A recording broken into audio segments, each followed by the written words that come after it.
Hello दोस्तों, my YouTube channel air math class में आपका स्वागत है। हम पढ़ रहे हैं क्लास 7 का मैथ और आज के क्लास में हम पढ़ने वाले हैं अध्याय 4 और उसका नाम है आंकड़ों का प्रबंधन। इसमें कितने प्रकार से सवाल बनते हैं, जो भी सवाल बनेगा हम आपको एक एक करके बताएंगे। अगर आप इस वीडियो को शुरू से अंत तक देखते हैं तो 100% आप एक एक बात को क्लियर कर पाइएगा। अगर आप क्लास 7 का मैथ नहीं पढ़े हैं तो कोई बात नहीं है, आप इस वीडियो को देख लीजिए, 100% आपको एक एक बात क्लियर हो जाएगा और आपका टाइम भी बचेगा। ठीक है ना। तो आइए पहले हम आपको एक एक करके समझाते हैं। सबसे पहले हम समझेंगे माध्य के बारे में। माध्य क्या होता है? तो माध्य, सिंपल बात इसको समझिएगा, माध्य का अगर डिफिनेशन हमसे पूछा जाए तो माध्य क्या होता है? तो आंकड़ों का योग बटा आंकड़ों की संख्या। यहाँ पर देखिए माध्य, एक ही बार में समझिएगा, इसको हम इंग्लिश में कहते हैं मीन। यहाँ पर आंकड़ों का योग, आंकड़ों का योग बट आंकड़ों की संख्या, आंकड़ों की संख्या, आंकड़ों की संख्या। यहां पर देखिए हम अपने हिसाब से जो डाटा आपको हम दे रहे हैं, आप किसी भी डाटा लीजिएगा तो 100% सवाल बनेगा। हम आपको खुद से दे रहे हैं, इसलिए यहां पर ध्यान से देखिएगा, हम अपने हिसाब से दे रहे हैं डाटा। देखिए 2, 5, 1, 7, 8, यहां पर ये डाटा दिया गया है और आपसे पूछा गया है किसका माध्य बताइए। तो कैसे बताएंगे? तो यहाँ पर देखिए क्या लिखे हैं, आंकड़ों का योग बटा आंकड़ों की संख्या। तो यहाँ पर देखिए मीन बराबर मीन बराबर सबको आंकड़ा का जोड़ लीजिए, 2 + 5 + 1 + 7 + 8। अब बटा ये आंकड़ा कितना है, 1 2 3 4 5, आंकड़ों की संख्या यहाँ पर 5। ठीक है ना। अब इसको ऐड कर दीजिए, 8 7 15, 1 16 4 20 21 21 2 23। अब बट्टा 5 काट लीजिए, कितना हो जाएगा? 5 चौका 20 दशमलव और 5 छक 30, यानी कि इसका आंसर कितना हो जाएगा? 4.6। ये बात आप समझ गए होंगे। इस पर अगर आपको कोई भी डाटा लेना है तो इसको आप लेके बना सकते हैं, 100% आपका उत्तर सही होगा। हम एक डाटा लेके और बता देते हैं। देखिए यहाँ पर सवाल इस प्रकार से दिया जाएगा, 5 1 0 9 6 7 12, इस तरीके से दिया है। अब इसका हमको माध्य निकालना है। तो माध्य मतलब क्या होता है? आंकड़ा जो दिया है उसको जोड़ देना है और कुल आंकड़ों की संख्या नीचे। देखिए तो यहाँ पर जो है मीन बराबर, देखिए 5 + 1 + 0 + 9 + 6 + 7 + 12। अब बटा टोटल नंबर कितना है? 1 2 3 4 5 6 7। अब 7 से भाग दे देंगे तो यहाँ पर देखिएगा 12 7 19, 19 1 20, 5 25 25 और 5 30 4 34 35 5 40 40। अब बचे 7, यहाँ पर इसको जो है 7 बचे 35 और यानी 5 सही, 5/7 इसका आंसर हो जाएगा। ये बात आप समझ गए होंगे। आइए इसके बाद अब हम समझते हैं माध्यिका के बारे में कि माध्यिका क्या होता है। सबसे पहले हम इसको मिटाते हैं। अब हम समझते हैं माध्यिका के बारे में। माध्यिका के बेस पर 2 प्रकार के सवाल बनते हैं। एक तो ऑड, यानी कि जो डाटा दिया गया है उसमें ऑड होगा, और एक डाटा इवन के रूप में होगा। मतलब क्या? उसके कुल पदों की संख्या के बारे में हम कह रहे हैं। ठीक है ना। आपको एक एग्जांपल से क्लियर होगा। जैसे देखिए यहाँ पर सबसे पहले यहाँ पर आप इसको लिखते हैं माध्यिका। जिसके बारे में पढ़ रहे हैं उसको तो लिखना पड़ेगा, माध्यिका या माध्यक। ठीक है, दोनों नाम से जानते हैं इसको, और इंग्लिश में तो एक ही नाम है, मीडियन। ठीक है। यहाँ पर देखिए कुल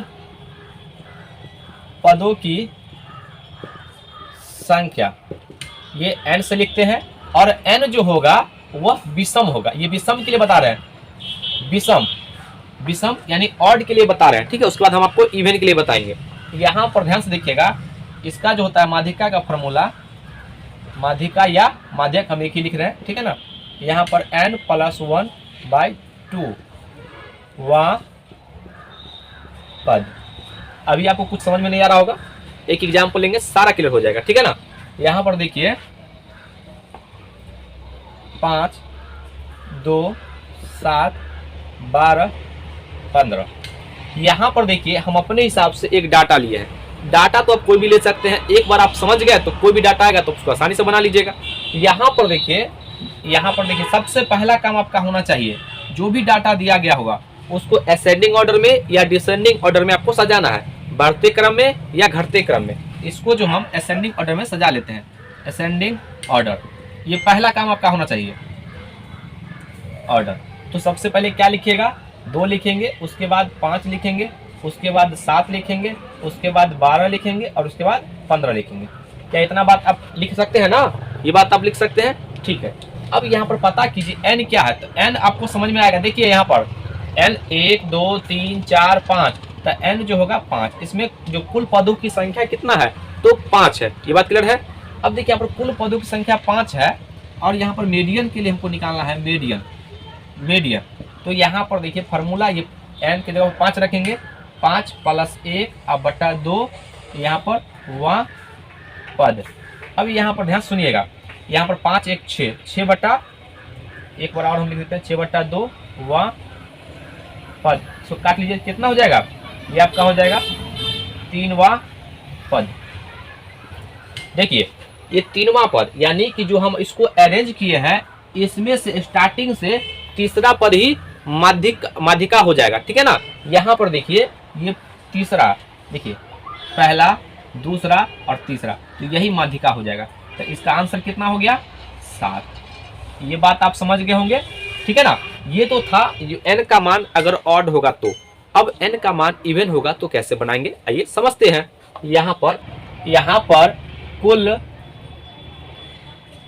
पदों की संख्या, तो कुल पदों की संख्या को तो हम n से ही व्यक्त करेंगे, लेकिन यहाँ पर n जो होगा, ये जो n होगा यहाँ पर सम के रूप में होगा, यानी कि सम n जो नंबर ऑफ टर्म जो होगा वो सम के रूप में होगा। तो इसके लिए क्या हो जाएगा, माध्यिका के लिए फार्मूला, तो माध्यिका के लिए फार्मूला हो जाएगा, माध्यिका के लिए n/2 वहाँ पद और प्लस n/2 + 1, ये ब्रैकेट में बंद है, आपको इसी तरीके से करना पड़ेगा, ठीक है ना। अब बटे 2, ये बात आप समझ पा रहे हैं, ये फार्मूला है। अब इसको सॉल्व करके जो मान आएगा वही इसका आंसर हो जाएगा। आपको कुछ भी समझ में नहीं आ रहा होगा, लेकिन हम एक एग्जांपल लेंगे तो 100% एक बात क्लियर हो जाएगा, ठीक है। यहाँ पर देखिए हम एक क्वेश्चन ले रहे हैं, 7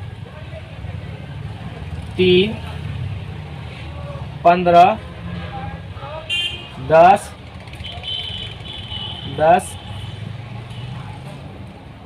6, यहाँ पर 3 2 5 6 और 16। यहाँ पर जो डाटा दिया गया है हम अपने हिसाब से सेट कर लिए हैं। यहाँ पर डाटा जो है हम इवन के रूप में लिए, जिससे कि आपका दूसरा कंडीशन समझ में आए, ठीक है ना। अब देखिए जो डाटा दिया गया है और माध्यिका कहेगा, तो सबसे पहले आपको डाटा को बढ़ते क्रम या घटते क्रम में लिखना पड़ेगा। तो हम अपने हिसाब से लिख लेते हैं बढ़ते क्रम में, ठीक है ना। यहाँ पर देखिए हम लिखते हैं इसको असेंडिंग ऑर्डर। अब जो डाटा को लिखते हैं तो बढ़ते क्रम में सबसे पहले छोटा 3 है, उसके बाद जस्ट बड़ा कितना है 6, उसके बाद 7, उसके बाद 7 के बाद 10, उसके बाद 15, उसके बाद 16। यहाँ पर जो डाटा दिया गया हम डाटा को लिख लिए हैं, ठीक है ना। अब यहाँ पर बताइए डाटा जो है इसके कुल पदों की संख्या इवन है या ऑड है, तो ये पहले हम बोल दिया आपको इवन है, तो यहाँ पर n जो हो जाएगा क्या हो जाएगा, ये आपका 6। अब आपको माध्यिका के लिए पहले फार्मूला लिखना पड़ेगा, क्योंकि फार्मूला लिखिएगा तो आपको याद हो जाएगा, ठीक है ना। यहाँ पर माध्यिका बराबर माध्यिका या माध्यक बराबर, देखिए n/2 वहाँ पद और प्लस n/2 + 1 वहाँ पद, अब बटा 2। ये बात आप याद रखिएगा, ठीक है ना, बटे 2। अब देखिए यहाँ पर n का मान 6 है, तो 6 रखेंगे यहाँ पर, तो 6 बटा 2 वहाँ पद और प्लस 6 बटा 2 + 1 वहाँ पद बटा 2। अब देखिए यहाँ पर थोड़ा जगह कम है तो आप समझिएगा बात को। देखिए ये कट जाएगा, 2 तिहाई 6 और 2 तिहाई 6। अब देखिए यहाँ पर तीसरा पद और ये 3 और एक ये 4, चौथा पद। तो ध्यान सुनिएगा, तीसरा पद 1 2 3, तो तीसरा पद कितना है, ये 7। तो यहाँ पर देखिए हम लिख रहे हैं यहाँ पे ये जो है 7 और प्लस, और देखिए चौथा टर्म, तो ये चौथा टर्म कितना है 10 लिख देंगे, और बट्टा में यहाँ पर देखिए 2 है तो 2 लिख दिए, और देखिए 2 7 17 बट्टा 2 काट लीजिए, तो यहाँ पर 8 दूना 16, 8.5, ये इसका आंसर हो जाएगा। ये बात आप समझ रहे होंगे। तो यहाँ पर जो है आपको बस ये बात आपको ध्यान से देना पड़ेगा। आपको देखिए n/2, n का मान 6 रखिएगा तो 3, ये 3 जो आया है ये तीसरा पद, यहाँ से 3, 1 2 3 तीसरा, और ये 4 आया। देखिए 2 3 6 3 और 1, यहाँ पर प्लस में फार्मूला वाला है तो 4, ये चौथा कितना गया 10। अब 10 और दोनों को जोड़ के 2 से भाग कर दीजिए, ये आपका आ गया इवन के रूप में। हम उम्मीद करते हैं कि आपको 100% समझ में आया होगा। समझ में आया होगा तो अपने दोस्तों में जरूर इस वीडियो को शेयर कीजिएगा, ठीक है ना। आइए अब हम अगले कॉन्सेप्ट की ओर चलते हैं। आइए अब हम समझते हैं बहुलक के बारे में कि बहुलक क्या होता है। यहाँ पर देखिए बहुलक, इसको हम इंग्लिश में कहते हैं मोड, इंग्लिश में मोड। यहाँ पर जो है बहुलक का मतलब होता है बहुलता, यानी कौन सा नंबर ज्यादा बार आया है वह इसका आंसर होता है। देखिए आपको एक क्वेश्चन से हम लेते हैं जिससे कि आपको सारा क्लियर हो जाए। यहाँ पर ध्यान से देखिएगा, हम लिखते हैं यहाँ पर 0 1 1 0 5 1 9, यहाँ पर 5 7 7 7 9 8 9 10 15 15, यहाँ पर लिखते हैं हम 9 9 1 20 25 9। देखिए यहाँ पर हम अपने हिसाब से एक डाटा लिए हैं, ठीक है ना, एक डाटा लिए जिससे कि आपको समझ में आ जाए। तो यहाँ पर देखिए सबसे पहले इसको अरेंज करेंगे। तो अरेंज कैसे करते हैं, तो इसको इस तरीके से आपको लिखना पड़ेगा, यहाँ पर इस तरीके से आपको लिखना पड़ेगा, ठीक है ना। यहाँ पर हम लिखेंगे इसको चर मान, यहाँ पर लिखते हैं चर मान, चर मान, इसको चर मान, और यहाँ पर लिखते हैं बारंबारता, बारंबारता फ्रीक्वेंसी, यानी कि कोई भी नंबर कितना बार आया है उसी को हम बोलते हैं बारंबारता, ठीक है ना। यहाँ पर देखिए सबसे पहले 0 लिखिएगा, उसके बाद 1, उसके बाद यहाँ पर कौन सा नंबर आया है, उसके बाद यहाँ पर हम लिखेंगे 5, 0 के बाद 1, ये 5, उसके बाद यहाँ पर 7, उसके बाद यहाँ पर 8, उसके बाद 9, उसके बाद यहाँ पर ये 10, उसके बाद 15, उसके बाद यहाँ पर हम लिखेंगे 20, उसके बाद यहाँ पर ये लास्ट में 25, ठीक है, ये 25। यहाँ पर जो है जितना भी नंबर दिया गया था हम पहले लिख लिए हैं, जो रिपीट यानी कि एक बार लिखे हैं।